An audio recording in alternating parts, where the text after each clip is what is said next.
Today we received Starlink, and we're going to actually show you how easy it is to install. First thing, you take out the satellite with it comes with 100 feet of cable, and then you bring the modem inside and you plug it in, and the dish will point itself. Once you take everything out of the box, it's already color coded. This is your modem, this is your power supply, and you plug it in the wall.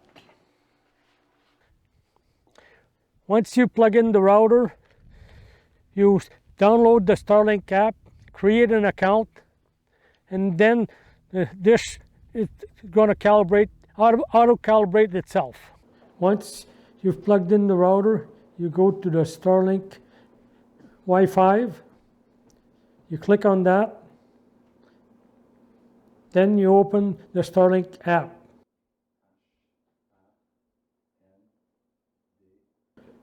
Now the dish is ready to calibrate.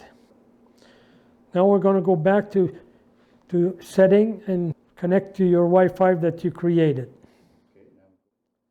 Now go back to your Starlink app and the dish should be calibrating itself.